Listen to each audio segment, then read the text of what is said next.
Hello, I'm Dr. Gloria Horsley. And I'm her daughter, Dr. Heidi Horsley. Heidi and I want to welcome you to Open to Hope Conversations, the podcast. We believe that the greatest gift you can give yourself after a loss is hope, using this moment to connect with others who have not only survived but thrived. So let's get started.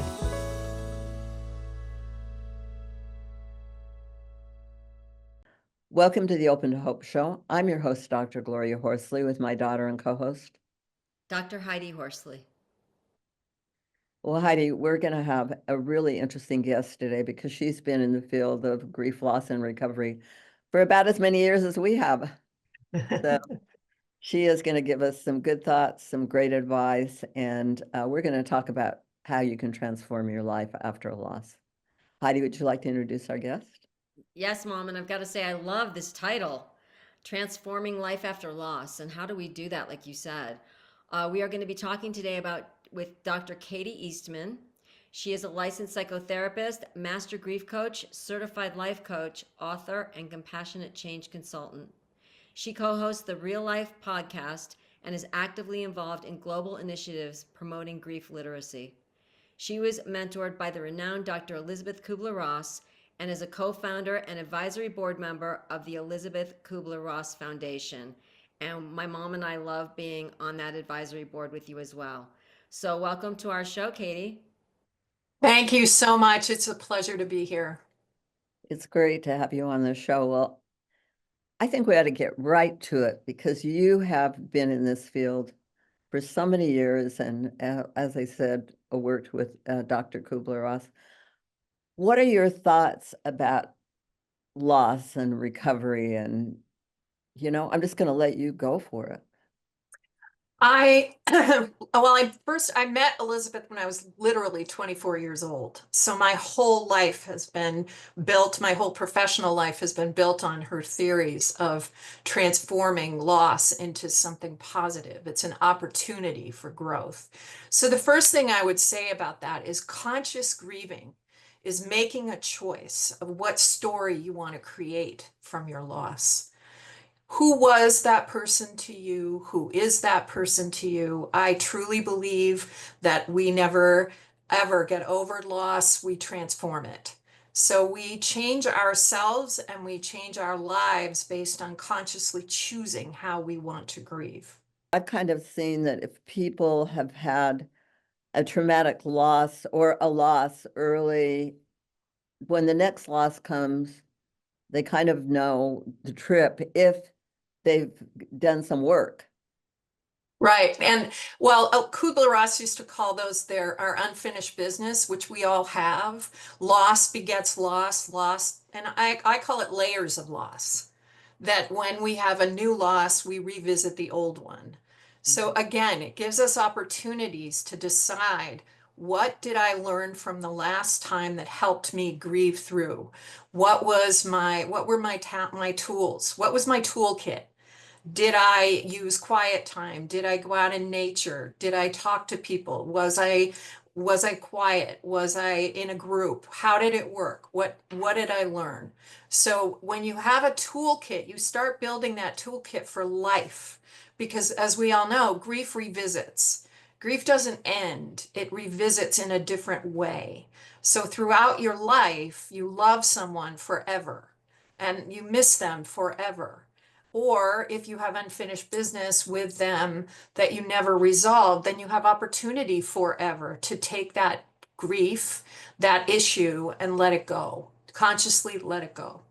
And there's so many different ways to do that. I love this idea that going back, having a loss and then returning to that past life is an opportunity. Mm.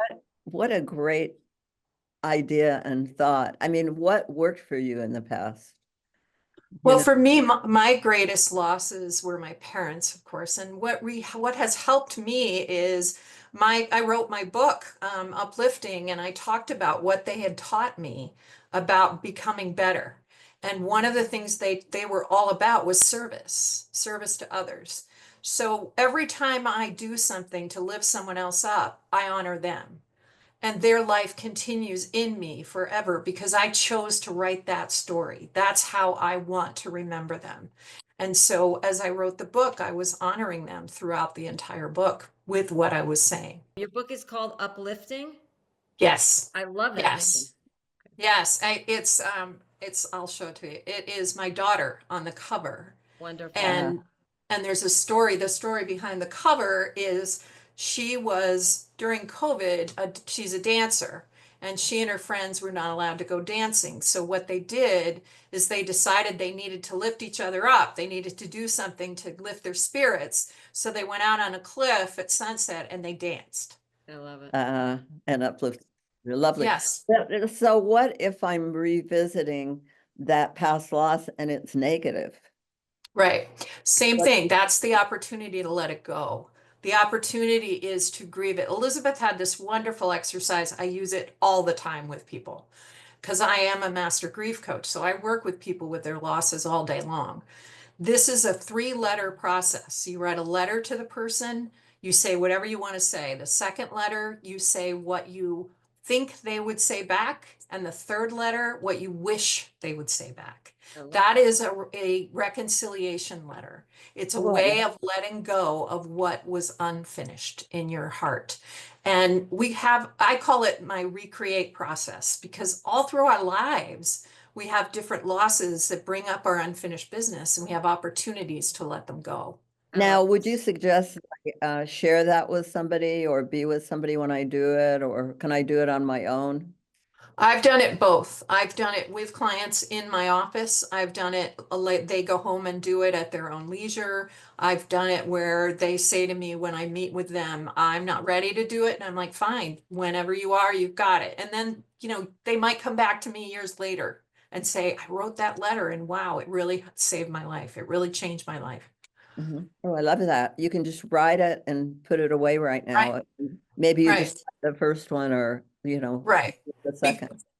Because people think of that old word we used to use, closure. Well, we don't use that anymore because it does, even if someone has died, you have the opportunity for the rest of your life to do this work with them, whether they're living or dead.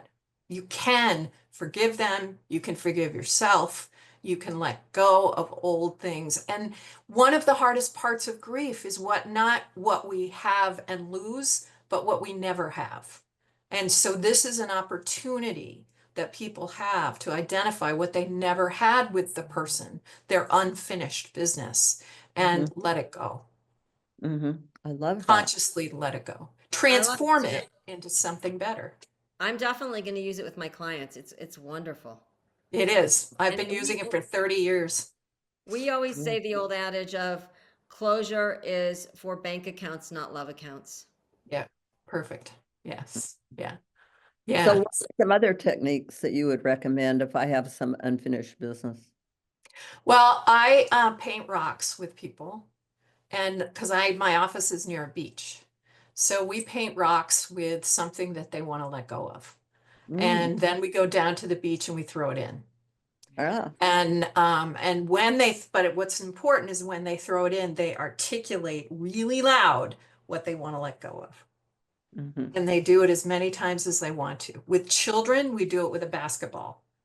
We pound basketballs. Sometimes if someone's a swimmer, I encourage them to get into the water and pound the water and let it go through their body. One of the things that Elizabeth understood was that our messages of grief come through our minds, our bodies, our spirits, and our emotions. And so any one of those areas can allow us to release unfinished business. I think sometimes people think that grief's all about thinking. It's all in your head. Mm. And it's so much more. That was so brilliant of her to know that, because now we're Yes. finding out how the body responds. They're doing brain scans now and things, and they're finding the body actually responds. Absolutely. And we know that grief resides in the upper part of your body. That's in your breathing, in your muscles, in your neck, in your throat. And so it's very important for people to realize that release needs to be in all of those four. Elizabeth called them quadrants. Mhm. not just your thoughts, but your bodies, your minds, your spirits. Where is the meaning in this experience? What can you give back to someone else from your losses? What have you learned that can benefit someone else? That's the meaning making in loss. Were you surprised at your own response? Oh gosh, yes. My father went first, and he and I had the same birthday, and we were so close. And I was shocked at the amount of anger I felt. And for me, the greatest source of the anger was we were adopting a daughter from China, and he literally died 6 months before we got her. Oh, And so she never knew him. And although I do believe they passed, because she was sitting in the back seat of the car one day and she goes, Mommy, Grandpa. And I was like, not surprised, because I see in her some features of him, even though he died before she came. But I was so angry that she was robbed of him because he was such a wonderful human being. How did you deal with your anger? Because I know there are people Well, listening to this that are feeling very angry right now. I surprised myself, but I watched South Park, which I am not a fan of under normal circumstances, but I watched the raunchiest humor and I was spit firing mad, and I was like, "Rah!" And I did a lot of really heavy duty exercise, pounding, pounding, and pounding. I cried a lot, I screamed a lot, and eventually I got to a place where I didn't feel that rage, but I released it. I released it. And I used to just tell my husband, just leave me alone. I got to go scream. And I would go scream in my car. I'd go down to the beach and throw rocks. I was bitter. I was really, really bitter for a while until it released. I'm stuck right now. How do I get started? Well, for one thing, I don't like the word stuck because it's a process. And I think sometimes I've had so many people come into my office and they say, I'm stuck in denial or I'm stuck in anger. And I'm like, no, you're not. Elizabeth never intended those stages to be linear. They were always fluid. They were a roadmap, a toolkit, a beginning of a conversation. So the first thing is to let go of the word stuck and ask yourself, where do you want to be? What do you want to be doing differently? How do you want your life to be different now? How do you want to take your grief to another place? And I did it in things like, I'm a theater person. I'm a musical theater. So every time I get on stage, I honor my parents and I thank them with a little prayer, and I say, you gave me these gifts, thank you.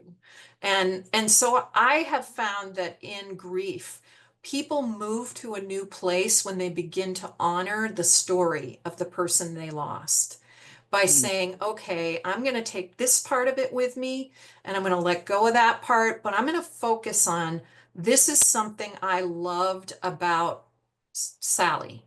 Sally was a beautiful human being who loved cats. So I'm gonna volunteer at a shelter for cats. And my brother Randy, my brother Timothy, he really loved cars. So I'm gonna go find a way to do something with cars. I'm gonna go get some whatever. It can be anything, but what is the story of that person that you want to tell? That's how you bring their life forward. And that's not stuck, that's movement, growth. I love the idea that you're not stuck. me too. Yeah, that, hey, Yeah. look around. Right. And people need to let go of time frames because, having worked with families with dying children, it took years for them to get to a place of movement in some cases. I work with suicide bereavement. Suicide bereavement, it takes time to even get out of bed. It's denial, shock. That can last a long time. And I wish we would just let go of the timetable and stop telling people that they need to move on, move forward. They'll move forward when they want to move forward. One of the things I like about everything you're saying is it's so strength based. Yes, it's very strengths-based. I mean, Elizabeth was all about that. She was all about, people used to say you're the death and dying lady. She said, "No, I'm not. I'm the living lady. Don't Mhm. call me the death lady." And I can relate because I was Dr. Death in seminary. That's my nickname, because I was studying death all the time. And Mhm. and I was like, "No, I'm studying life because Yeah. if you understand death, you live your life differently. You live your life creating the story that you want to tell." Uh-huh. Love it. So tell us about your work, what you're doing. I know you've got a podcast, and tell us where people can find you. Well, they can find me on my website, drkatieeastman.com. And one of the things I'm really proud of the work I do is I am helping people day to day. I work with people all day long who are dealing with different kinds of losses and helping them understand what their journey through grief is. And I do it as a master grief coach, I do it as a psychotherapist, but I've also started working with organizations and groups in helping them get through. I was just writing an article before I got on this morning about all of these cuts and changes and losses that people are incurring in the workplace. How do you be a leader in that? So I'm also working with that kind of loss. Like Elizabeth, I expand the word grief to include not just after death, but all through our lives, in all aspects of our lives. So I'm very excited about doing that kind of work. I'm also writing a new book called The Peace Handbook, The Peace Guidebook, with a woman called Elizabeth Hamilton Garino. And we're friends and colleagues, and we are writing this for people to have practical tools to actually live peacefully. And grief is a part of that. Living peacefully means honoring grief. Mhm. So those are kind of some of the projects I'm doing, and people can get in touch with me there. And my book is available both on my website and on Amazon. And the stories I tell in my book are people going through these transformative experiences, Mhm. transforming loss into growth. Thank you Mm. so much for being on our show today. You're an inspiration. Thank you both very much. I am very honored to be here. Katie, thank you so much. I love all the ways we can transform our loss and find hope again. Yes, hope. Elizabeth used to say, hope doesn't mean cure. Hope means another day of living the way you want to. I love it. Love it. Well, we want to thank everybody for joining us on the show today. And Heidi and I always want to remind you that if you've lost hope, please lean on ours until you find your own. And God bless. I'm Dr. Heidi Horsley. You have been listening to Open to Hope, the podcast. You can follow Open to Hope on Facebook, Instagram, and Twitter. To learn more, visit us at opentohope.com and go to Apple Podcasts to subscribe. I'm Dr. Gloria Horsley. Join us again next week for another Open to Hope conversation, where we invite you to lean on our hope until you find your own.